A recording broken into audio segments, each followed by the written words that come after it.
Alright, what is up, Transformer fans? This is the video review of Transformers Prime Cyberverse Commander Class Megatron.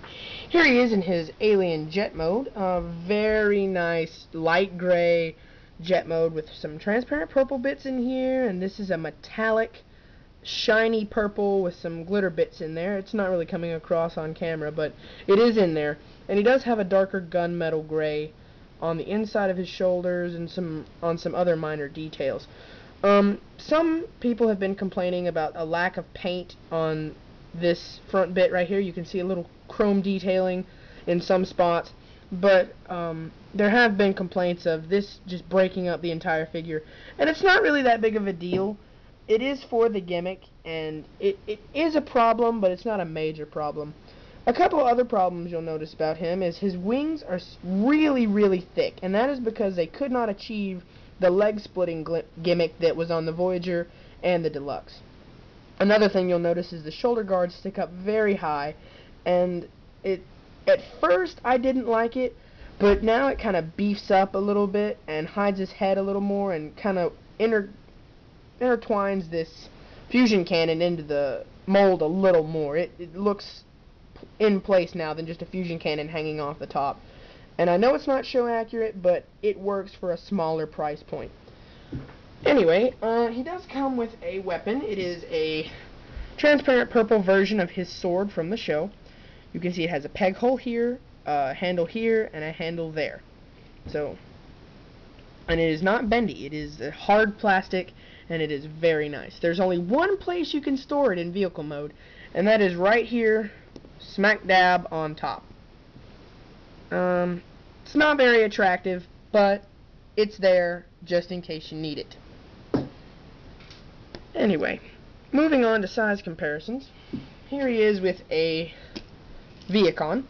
As you can see, he's a very wide jet mode, mainly because of his wingspan. He is also very tall because of these shoulder guards, and he's also very long just because of he's a bigger figure. He's gonna be bigger, but there's really nobody else to compare him to except for his Viacon minion. But transforming him is pretty simple. All you want to do is you want to wiggle these and they detach. Then you want to bring the arms up. Then what you want to do is you want to take this whole front section and you want to split the nose piece in half. So now you have two armor plates hanging off the side. Then you want to rotate this down a little bit. Don't close it all the way because you have some things blocking you. You want to twist the thighs around and then bring them down.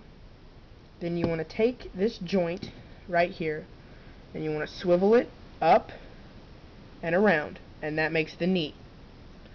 Once again, swivel it up and around, and there you have his legs. Then you can go ahead and move up to the upper body here. You want to go ahead and close this, and it snaps together right down here in his pelvic region. And then you want to just go ahead and close these armor panels, and that makes his chest. And the reason he fell over is because he still has his arms sticking out the back. And what you want to do is you want to split them. The fusion cannon is attached to this arm, so do not pull the fusion cannon off separately. Split the shoulders, they come around to the front. Then you want to bring the arms down. Take the fusion cannon, it swivels outward, rotates 180 degrees, and then sits flush with his arm. So there we have Megatron in his robot mode. Go ahead and talk about some of his features before we get into articulation. Here his sword does come back, and the main place it's supposed to peg in is right here underneath his hand where it was in the show. Right there's a little peg right above his hand. What you want to do is you just want to peg it in there, and now he has his sword from the show. That's very nice. I really do enjoy that. There is a hole in his fusion cannon, however, I cannot get it to fit in there for some reason. But it does look like you could fit some weapon in there. Not sure what, but the sword will not fit. Then you probably don't want to do this because it's not accurate, but you can also have him hold it like that, or you can give him a classic G1-esque Energon sword. The only reason I say G1-esque is because he used it to kill Optimus Prime in the Hades movie. Sad. But anyway, he can do that if you wish to have a little nostalgic pose there. It can also tab into the spot for vehicle mode and give him sort of a bayonet on the back of his fusion cannon. Don't know why you'd want to do that. There's really no purpose, but it's there. And you can also come around here and there's a plug and a peg, whatever. It plugs into the peg on his back. That's a new word, pleg. But it just snaps in right there. And you can display it any way you want. It'll swivel. It's on a peg. But anyway, there's Megatron in his sword gimmick. Now moving on to articulation.